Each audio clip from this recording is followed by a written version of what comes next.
afternoon and welcome back to Plantcraft. I'm Natalie and today we're going to be doing a little bit of work in Affinity. So I won't say which Affinity because I think we may pop into all three of them at some point.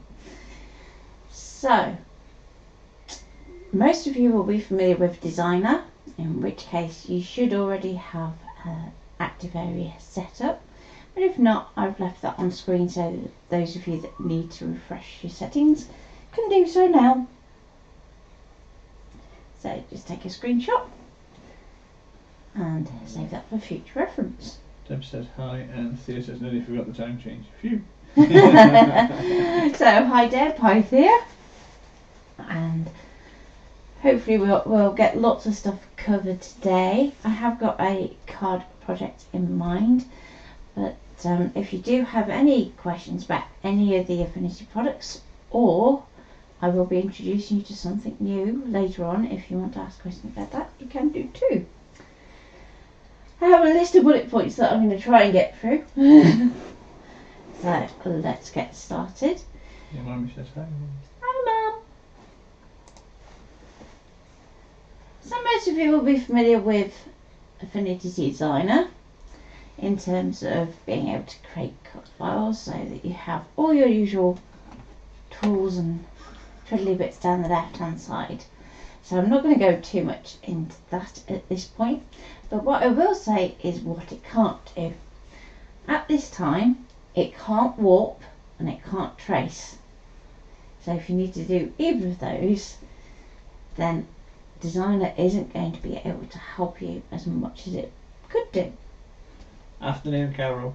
And Linda. So how can we get around it?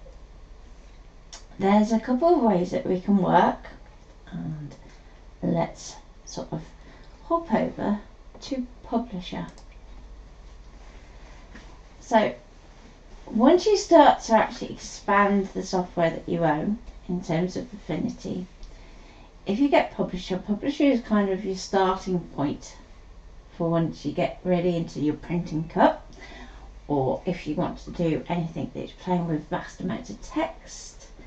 So for instance, if you wanted to do a sheet of text where you've got like a background colour to it, then you can set that up as a paragraph setting, which means that then it'll do it automatically each time you change a word, which is cool.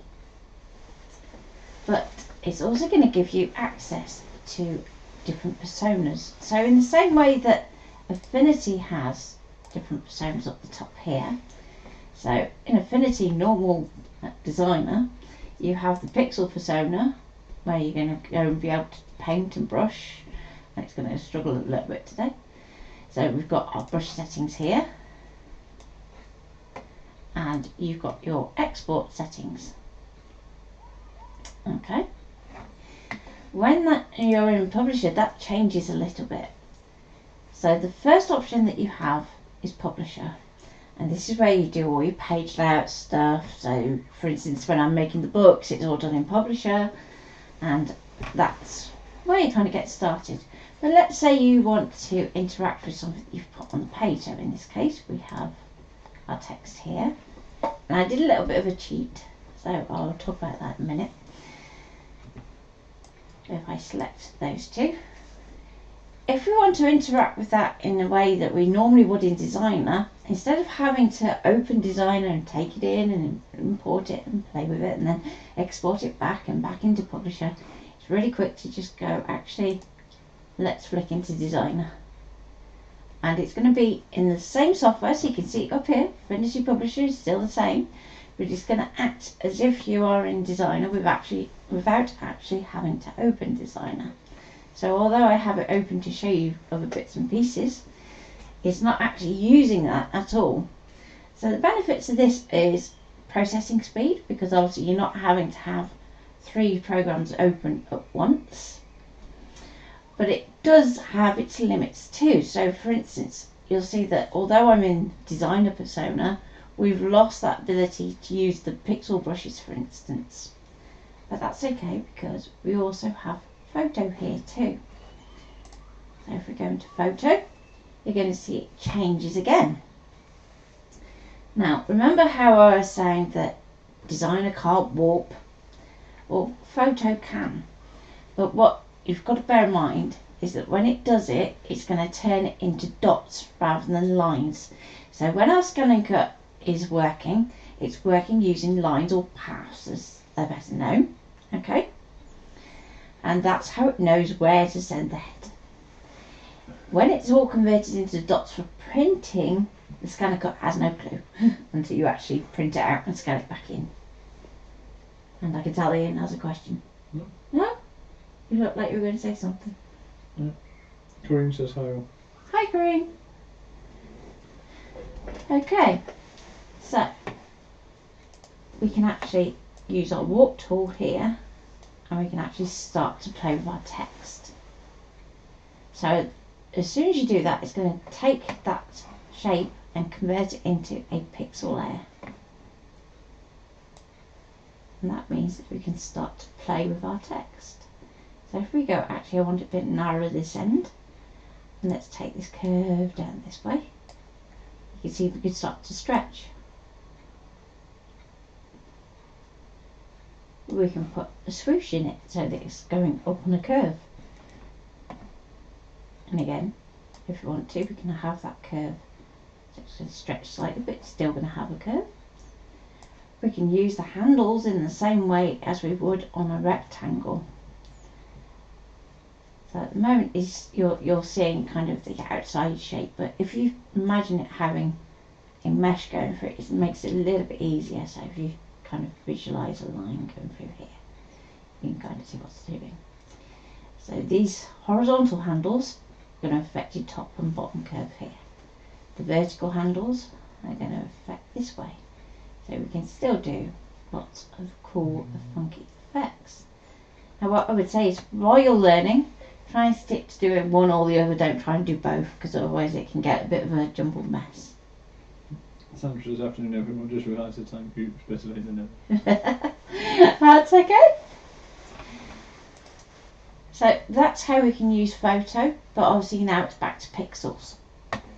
So if we go to apply, and that's going to actually apply that mesh to that shape. Now if you want to undo that, you can do the usual way, and we can go, actually no, go back one more. That's going to give you your shape back. Now here's another. Convert to curves to fully back. No, That's a bummer, isn't it is, isn't it? So here's a trick. If we duplicate them so that we have one of each, and I'm going to hide them for now so that we have them sitting sort of out of sight, out of mind. Now when we go back, we can select them, we can go to our warp, and I don't want it to do the apostrophe. Let's go back a step. Come on, undo, undo. There we go. Let's get my mothers. Now the reason the apostrophe is separate is if we type mother apostrophe S, what it does is it puts a gap in here. So I thought it would look much better with the way that it was written, that actually joined. So if you do mothers, then do an apostrophe separate, then you can reposition that apostrophe where you want it to, and you still got that join. Okay. Are you okay? Mm-hmm. So I'm going to move that down there and down there so that we've got our curve back. Okay. We're going to apply that and say, yep, that's how we want it to go.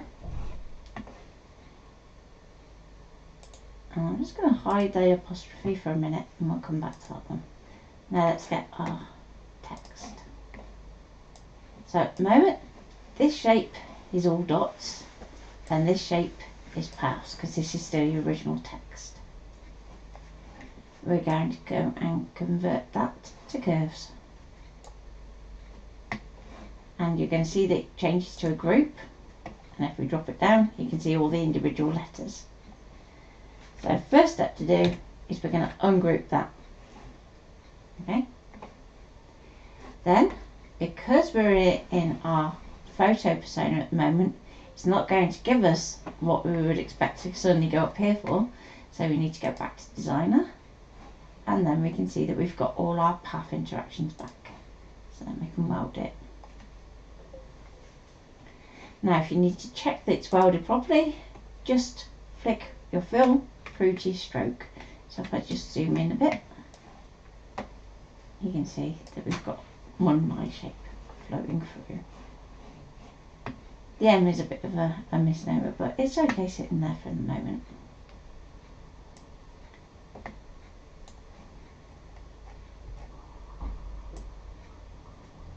Now I'm going to overlay that text and I'm going to give it a different colour. So let's put it in a nice, something that's going to stand out. Even that actually, there we go. So now we can start to actually push and manipulate these things. So your first basic way is if we hover off to one side, you can see that you've got a little up down arrow, and this works exactly the same in designer even if you haven't got publisher, and we can actually push that up. So up like so, and we can move it down this end, and you can see that we're starting to kind of get there, but there are some places where it's a little bit out. So if you remember when we did our warping, it had a curve to it, and the way that we're going to do that is by using, dare I say, good old nodes.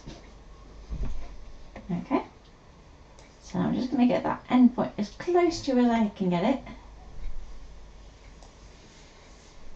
then everything else we can kind of do as we go along.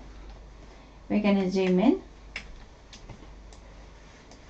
and it's at this point when we zoom in you can start to see that our pixel there has got all these little dots going on, while our vex there has a lovely smooth line going on. Okay, so we're going to go to our node tool, which is an A press, and then we can select the dots that we want to move. So I'm just going to literally click and drag over the top, and we can do it in kind of blocks for this first bit. So I'm just going to line that up roughly like so. These 2 points here are probably going to be pretty similar again, so we'll move those there, and same over here, we can just grab those and move it over there. So it's a lot quicker to do it this way than it is to sit there trying to trace it all with pen tool.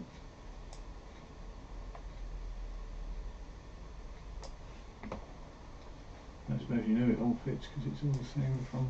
It's all the same text. The only difference is that one is dotty and one is lines. So you know that it's perfectly possible to get that text into that shape. It's just a case of getting the nodes in the right place. So I'm just going to click onto those and we can drag it there. Can it do like the preview of what you can see underneath, so you can switch between the layers sort of thing? Yeah, if you want to, you can do that so that you can just see the one underneath with the lines of the one that you're working on. And that's just hiding in the vector version. So as long as it's selected, you'll still see that outline.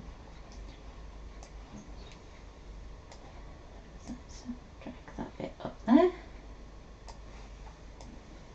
And you can see that you can do this in quite big chunks if you want to. Or we can just do it one node at a time where you think something looks a bit weird. There you go.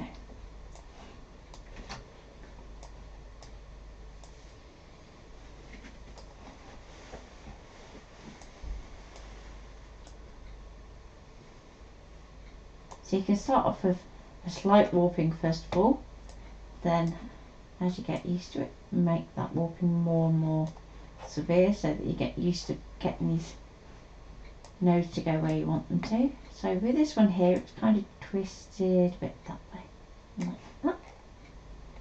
But while down here, it's not quite so obvious.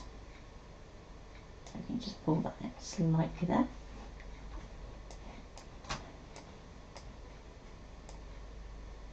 And we can pull that one back.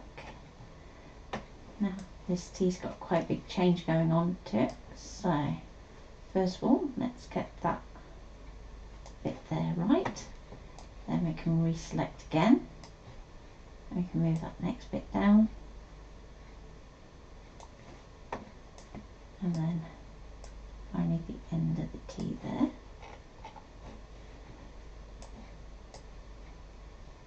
And the more you practice, the better it is. So you'll soon find that you'll start to see all that, and it's just those two there that need to move. Or you can go, well, actually, I quite like that there. You could leave it there if you wanted to, or we can move it. So let's just drag that down. There we go.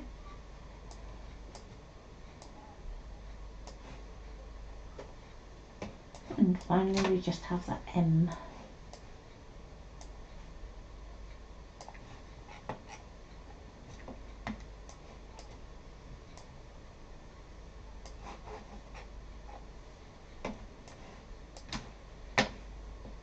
So any questions while I'm just doing this a little bit?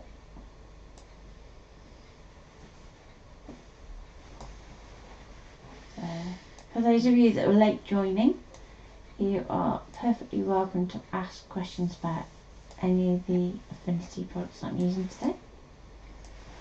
And like I said, I will be introducing something a bit new shortly. So let's get that one there, get that there. The only one that's really out is this little stroke through here. So let's just see if we can correct that a little bit. And this is where we're going to start using our handles. So sometimes you'll find that an angle changes and you just need to adjust those handles so that the curve goes in the right direction.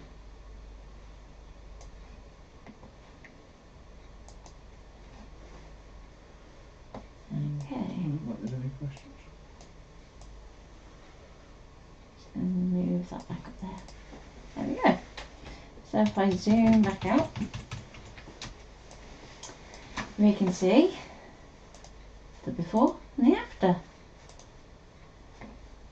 So that's one way that we can use to warp our shape and still have it as a vector. Flicking between photo and designer. So the photo does the warp and then designer needs to do the vectors. Okay. Next popular question. Let's go for the paragraph styles next. So the document I'm using is A5 size currently. So I'm going to make that a little bit bigger.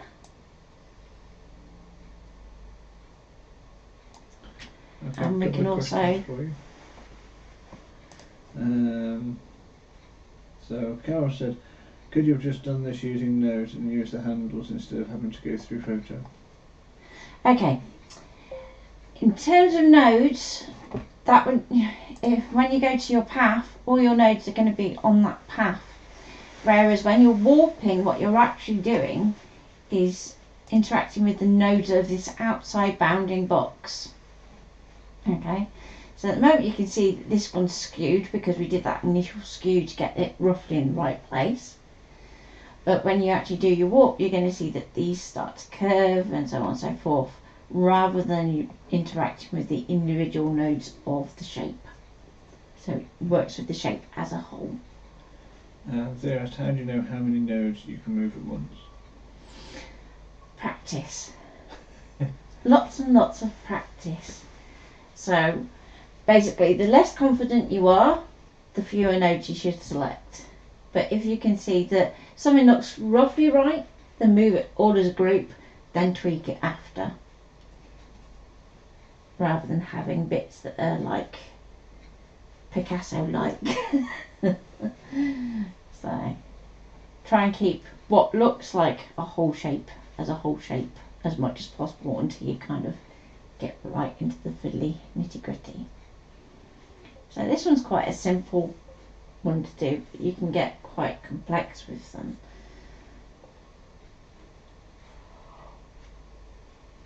Ooh, excuse me.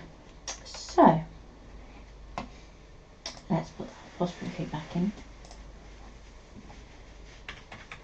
because now that we've done that enlargement, we need to move that back over here and let's size it up a bit. And we'll do it in a kind of, go for the same blue, so we can click and drag a little eyedropper over our text and then click on the colour in the panel, and that's going to apply it onto your text. So if you want to draw that, you could do. If you want to foil it and so forth, you can do that too. Next. Paragraph text. So I'm going to start with the artistic text tool, and I'm just going to type a word. So I have love, believe it or not, and let's make that a little bit smaller. It's a tad big. Let's go 30 point. That's because you have a lot of love. Oh. And we're going to go for something that's a little bit plainer in text. You don't have to.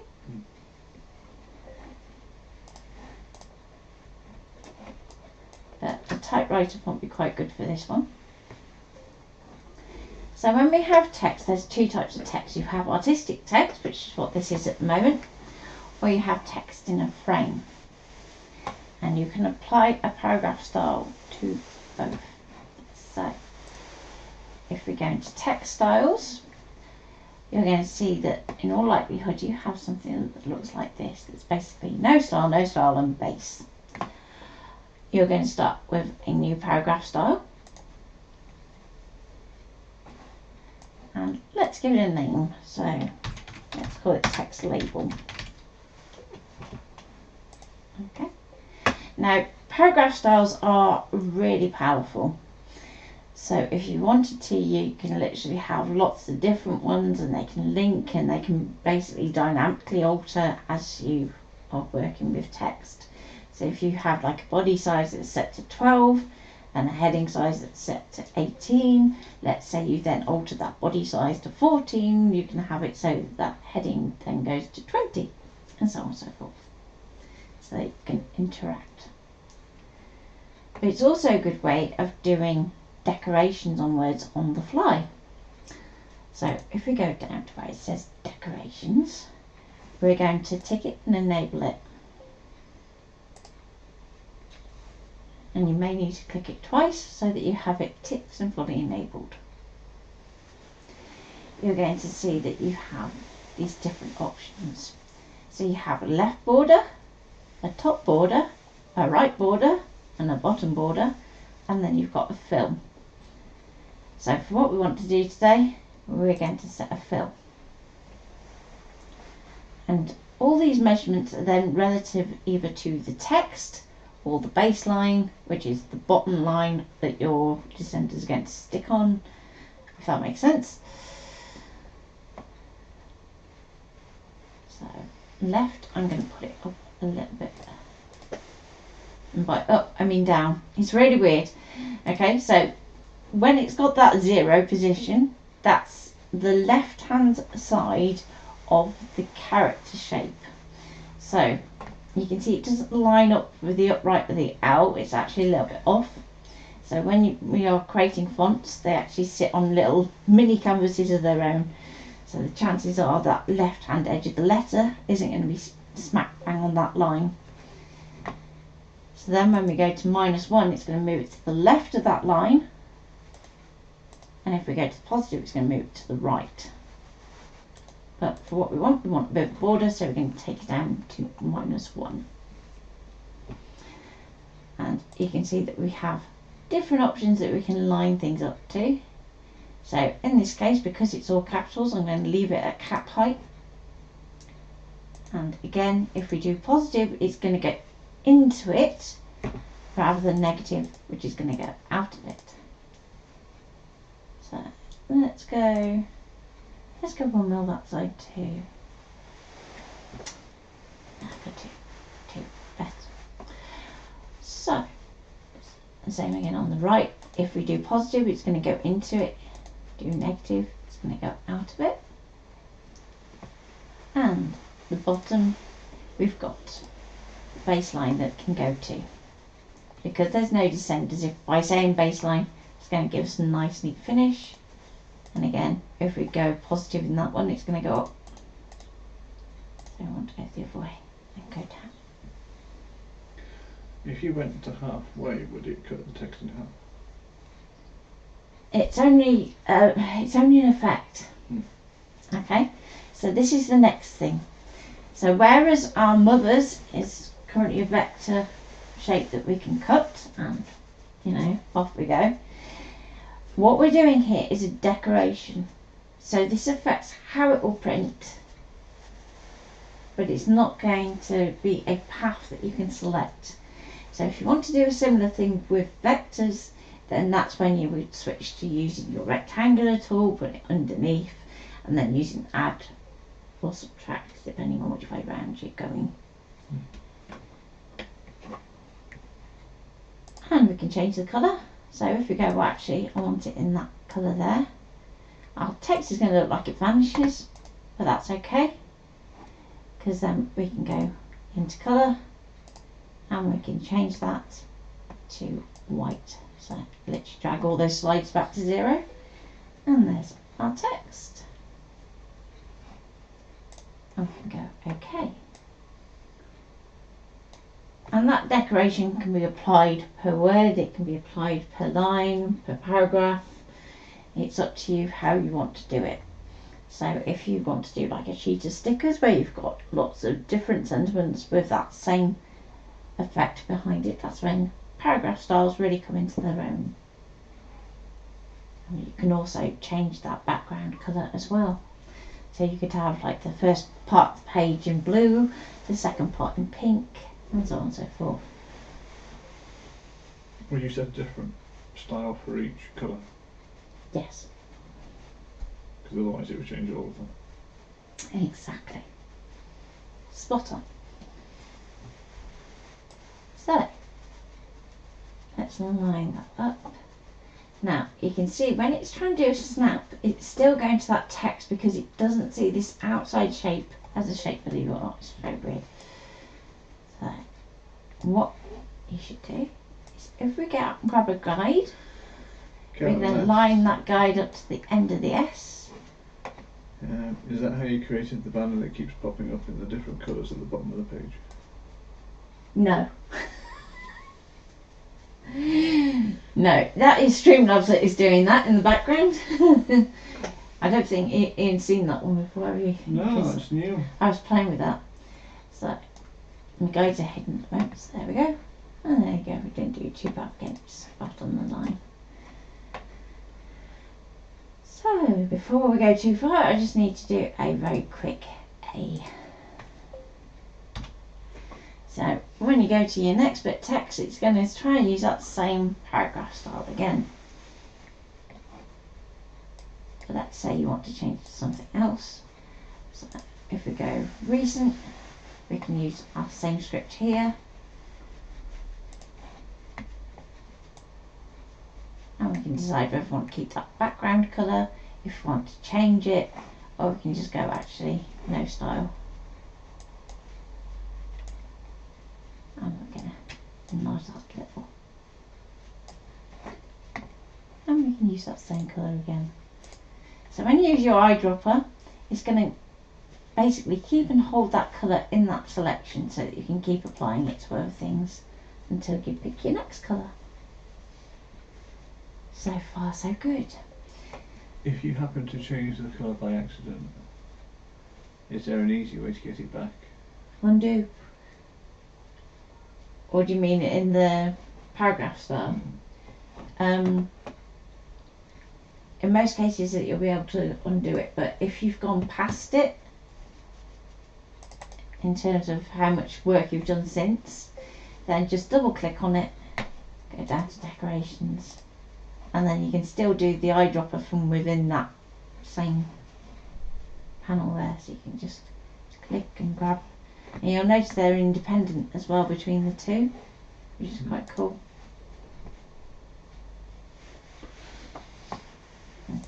Okay, and it would then apply it. So far so good. Any questions before I go on to the next bit?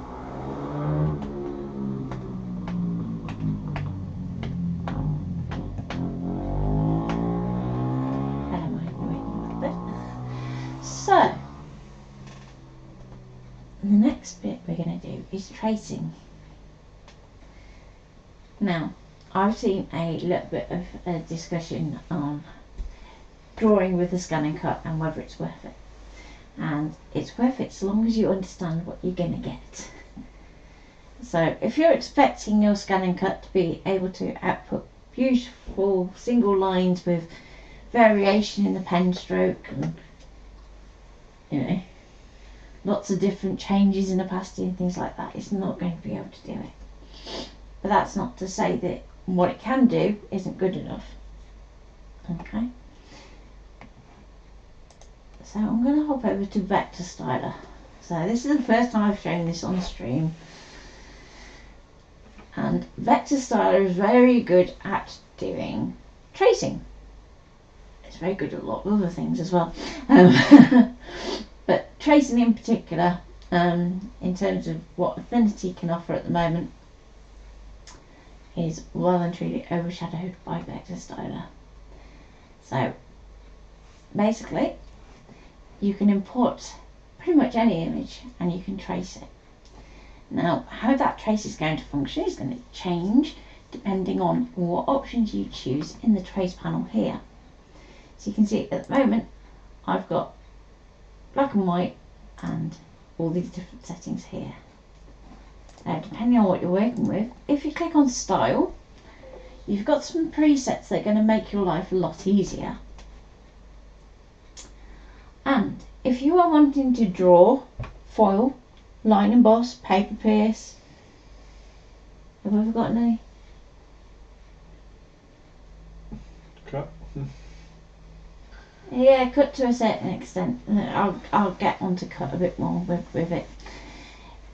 You are going to want to choose thin outlines. So that's basically how you get these images here. Okay. So all these have been traced using thin outlines, and they're all single lines. So if I hover over it, you can see they're just single paths that are going.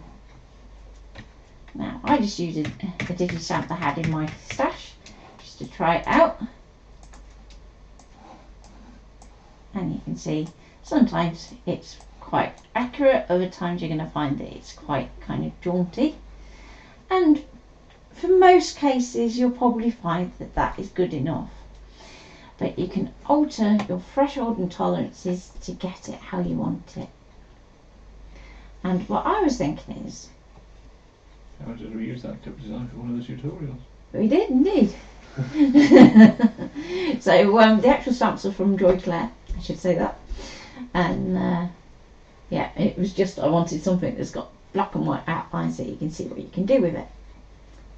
And you're going to see that you've kind of got a few little angles and bits and pieces, and so the more that you kind of mess with the tolerance and threshold, the closer you can get to that original line.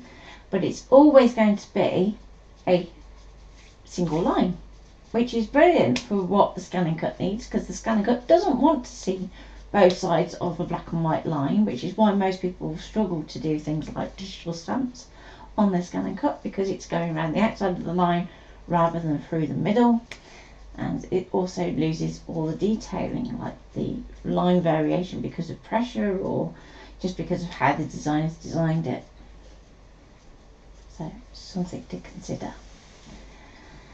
Then the other way of tracing, if I scroll across, if it'll let me. Ding. So this one is an image from Pixabay. So if you go on there, you can get some free images to play and experiment. this one is a colour vector image, but obviously when you download it, it downloads a JPEG, it doesn't download an SVG. So what you can do is you can use tracing to convert it back into vectors so that you can cut it in this instance. So you're going to want to do this reasonably big, and excuse the yawning. Anybody think I was tired?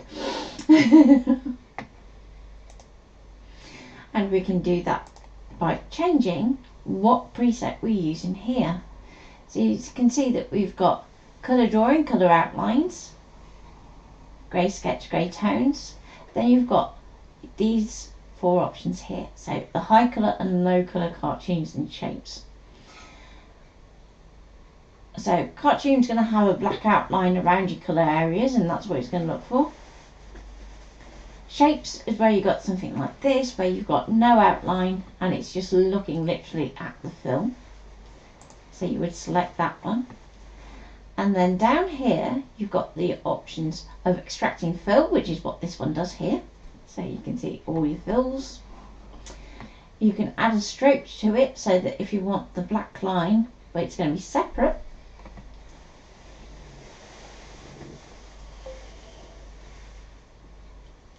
You've got extract alpha, which is a little bit different. So alpha is where you have a change of opacity in an image.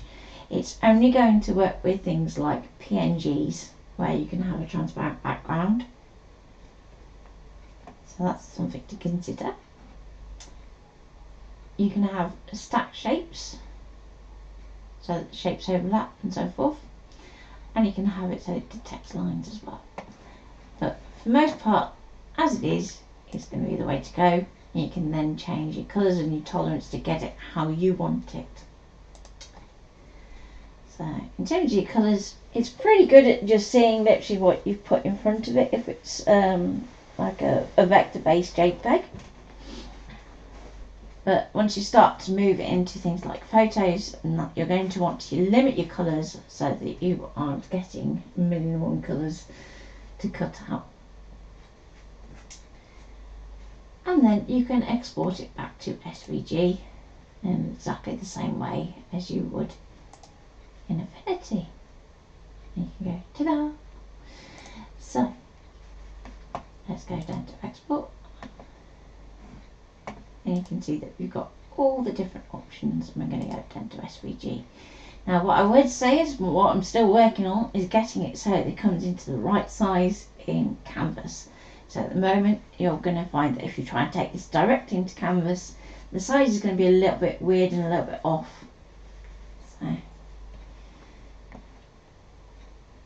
and we can go OK. Just going to think about it, and we can just call it Tracing SVG. So let's go back to Publisher where we've got our document. I'm going to zoom back out so that I can see the whole card. And I'm going to go to Open.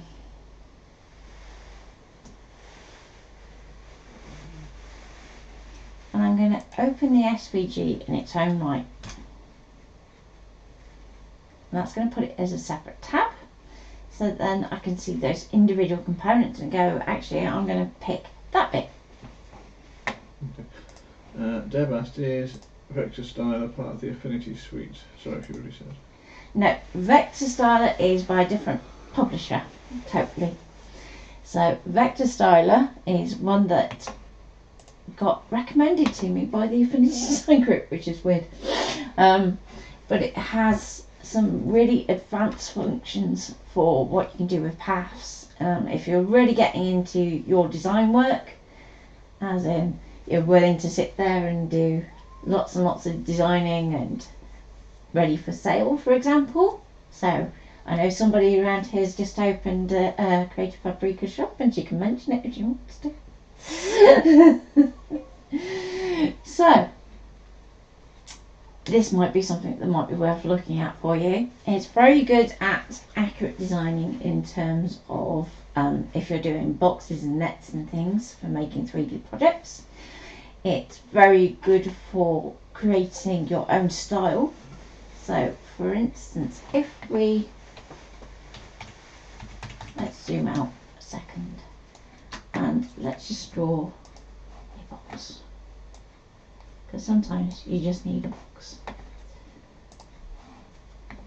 And you have lots of tools that you can use to interact with that shape.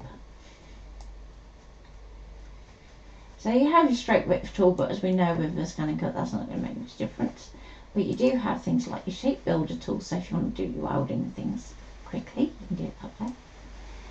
Then you have lots of different liquify tools, and that's where we can actually start to play with the shape. So if we want to give something a distressed edge, you can see that we can actually manipulate straight away, and you can see as I hover over it all the million nodes it puts in. You'll be pleased to know there's also a simplified one that will then sort all your nodes out for you. So you can still keep the same shape without it being too much hard work for your scan and cut. So one of the things I say in my book is try and keep your nodes to a minimum. So rather than making your machine kind of get judder to do little tiny movements, then you're actually better off just smoothing out just a little bit. Or you can do things like, if we hover down here, and let's start a new shape so you can see the difference. And let's go for that one.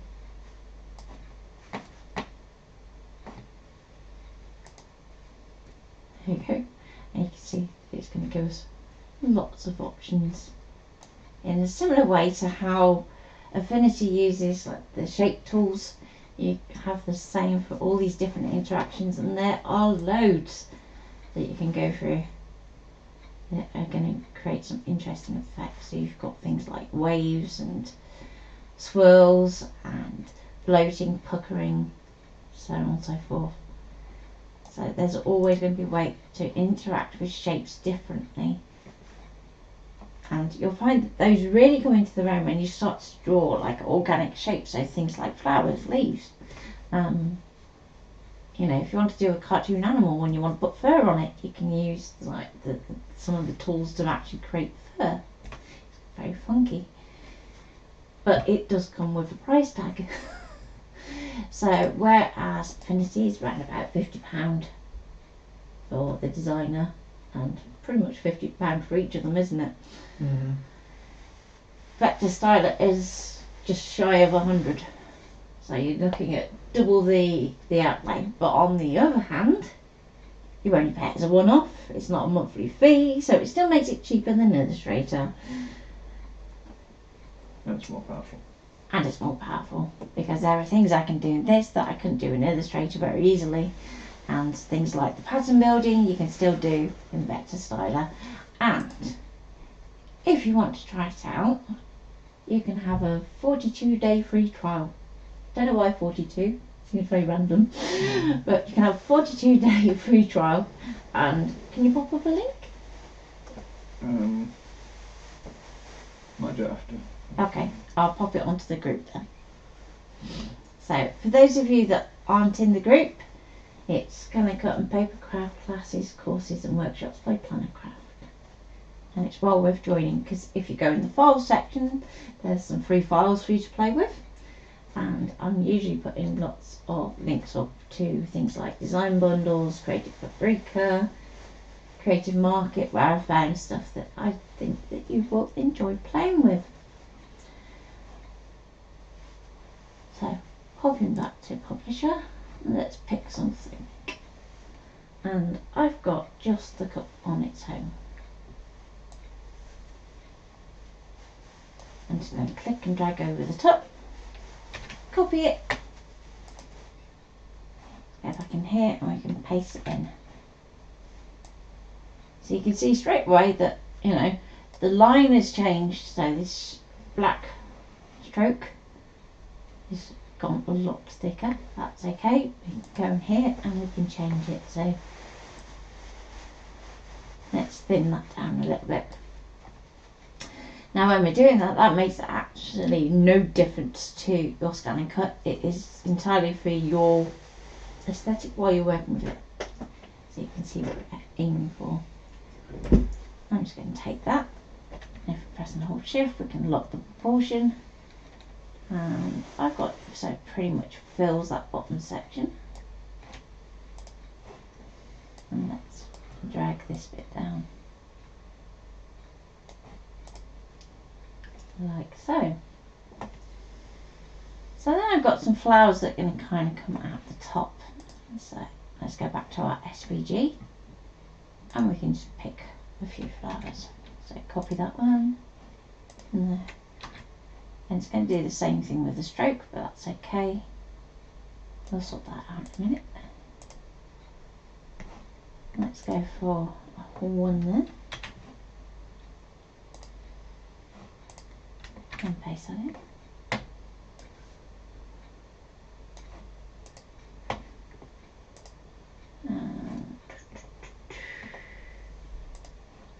Let's go for that one there, different flower.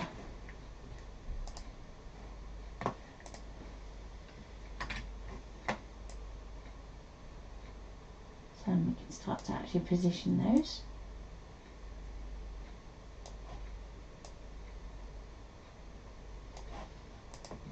So when I'm looking at this, I'm looking at how those flowers are interacting with that text. I want to move that down just a little, just so that we have a little bit more space to put them in, like so. We can sort out the strokes. So if we go to our stroke panel, we can reduce that down.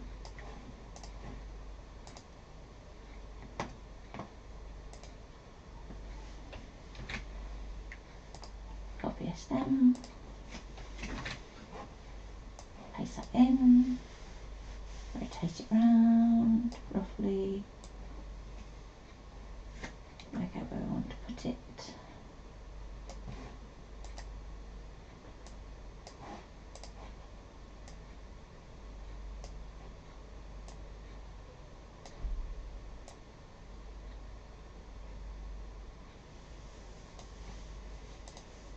Okay, that's so far so good. The stem is a stirring spoon. Well, what we can then do is we can put individual stems in that kind of miss the text.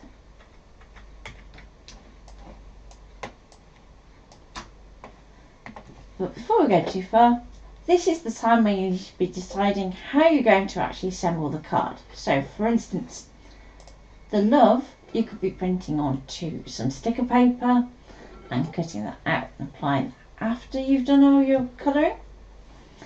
Or you can make your colouring go around that, like, and then print just the blue sections, for instance. So how would I do it? If I go too far, I'm just going to take a copy of that over there, just in case I want to come back to it. I'm going to press A, and because this is still all a vector, we can just click on the points where it interacts with that shape. I'm going to zoom in, and we can go to that point there, and at the top we've got actions, and the first one is to open the path, and it's going to look like it's done absolutely nothing. But if we take that point and move it around, we can see that it's actually snipped into that leaf, so we can take 42 days away. is 6 weeks. There you go. Lots of time to play. Thank you, Kathy. So there you go. So we've taken that leaf and we've actually said we're going to push that behind, even though it's going to be something that's actually going to be drawn by a machine.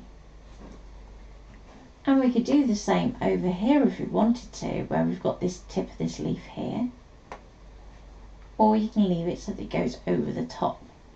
And it all depends on that process of assembly. So if you are going to cut the mothers from vinyl, you're going to be laying it over the top anyway, so there's no point changing anything. If you're going to be printing out that mother's and you don't want the leaf to be painted over the top of it, then you would want to do that same process. But if you're happy to go over the top, just leave it as is. Whew. So for instance, you could be painting it with gouache where it's going to be opaque and it's not going to make any difference. So finally, let's sort out these bits down here. So we obviously don't want our cup to be drawn from our leaf, so we're going to do the same again. We're going to go click there, and if we were to go open at this point, 9 times out of 10 you'll find that you do that and this bit of the line moves instead. Except for the one time I do it live to show you why I normally put another dot in the middle. But that's why I normally do a dot in the middle, is because 9 times out of 10 you'll move the bit that you want to keep. Just going to add another dot there. Might have to offset it slightly, just stop it clicking the other path. And there we go. And then we have a leaf that has no drawing going through it. So we still have our original copy here. You can decide whether you want to keep that or not. I'm just going to delete it for now.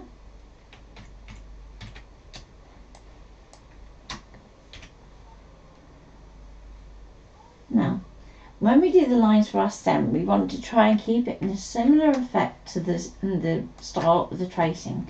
So this next bit is going to depend on how your images have come out. But if you look at your lines here, you can see that you've got quite a few almost pointy angles. So we can actually start to use our tools to insinuate that. So I'm doing a little curve here, so we mirror this kind of curve there. But then on this next one I'm just going to click, and that means that when we do our next point, that point here is going to be a corner. So then we can go and do another curve if we want, because we still have a curve that gently goes through here even though the line is broken. And that's another way that we can kind of show that we're following that same style, is by breaking our line. So by enter and then carry on the next path, you're going to break up that line. Okay. And we want to take that all the way down to the cup, so it's not too odd. But I'm going to do it so it's going to pop straight in there, like so.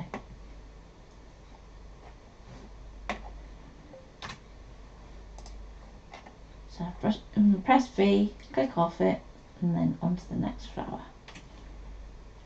And we can do the same again. So that's just going to go, draw a line there.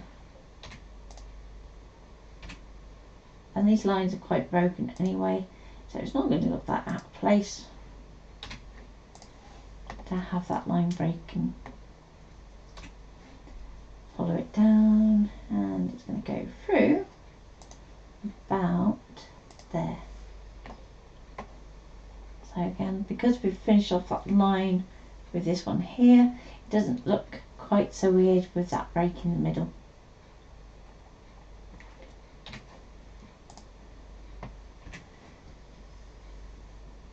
And you can still do a double line for the stem if you want to, so it's a bit easier for you to colour in.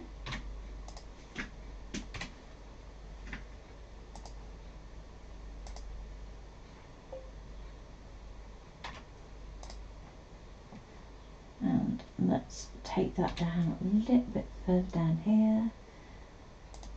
And don't forget that line may not have gone straight, so don't worry about getting it lined up perfectly. And we're going to take that just there.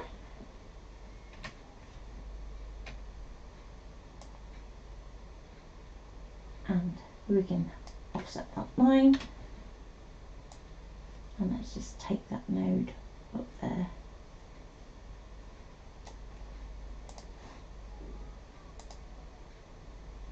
And we can do that same method of breaking up that line if you want to, but in this case I'm just going to shorten it.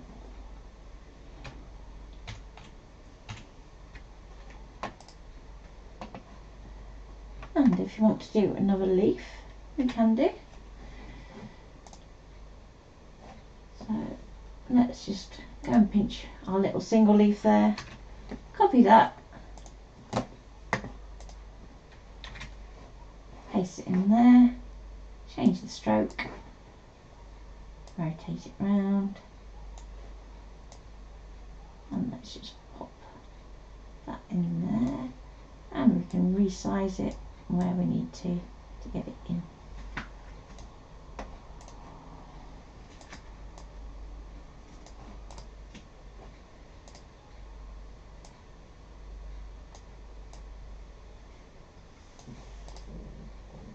Okay. So there you go. Okay. So I've covered the two types of tracing, so area and stroke. So the stroke is the bits that we have there. The area is where we have the colour. So if you wanted to swap all those little flowers for those, you can do. I'm just aware of time. So what I might do is I might show that on another stream, just taking these ones as well, and how we can actually create designs for print. So any questions before we go?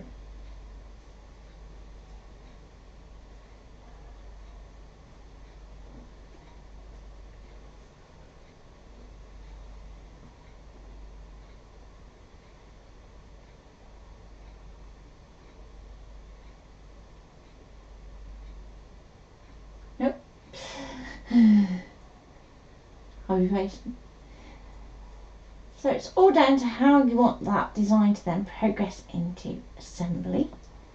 So the mothers section, for instance, you might want to cut that from vinyl while you're printing A and love, so that you're kind of making that mothers bit pop out.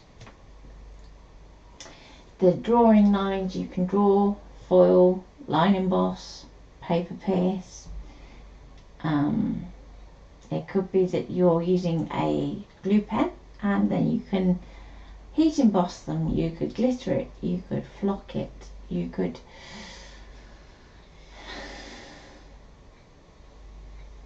flower sauce a bit different because it probably won't hold as well with the glue, but things like your pigment powders will work well. Leafing will work well.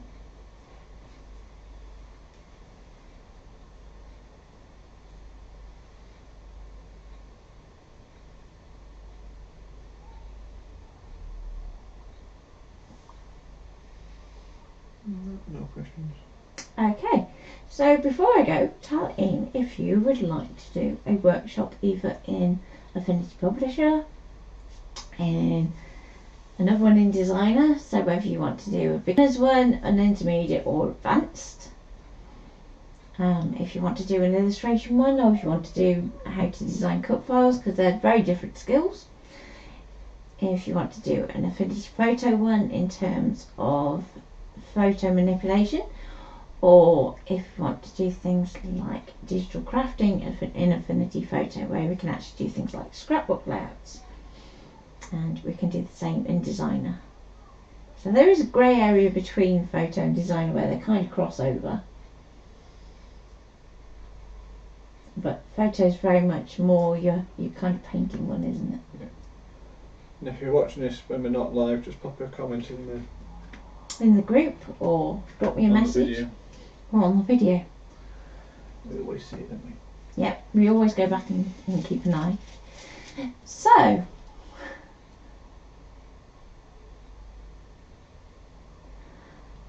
very random, like. What to do? It says, yeah, it's put sleep on, which is scheduled for like 10 o'clock at 5 o'clock. It's obviously tired. Yeah. Bear in mind it's only been on for an hour. So, let me know, and I will be back tomorrow at the same time doing Pretty Gets Gritty, and it's going to be a mixed media stamping one. So there's going to be little bits of painting, but not much. Okay, so thank you for sitting there with me and going through today's video class. Don't forget to like and subscribe if you need to on YouTube. Sure. Or yeah, and definitely share it out there, and like, heart, or even stars on Facebook.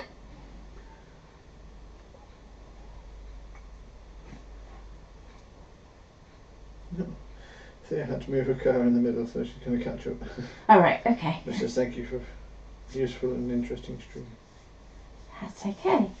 So if there's anything that you would like me to go more in depth about in terms of things like the tracing, do let me know, and I will try and do a video that just focuses on that, because that in itself is a world to explore. So take care, and I'll see you tomorrow. Bye.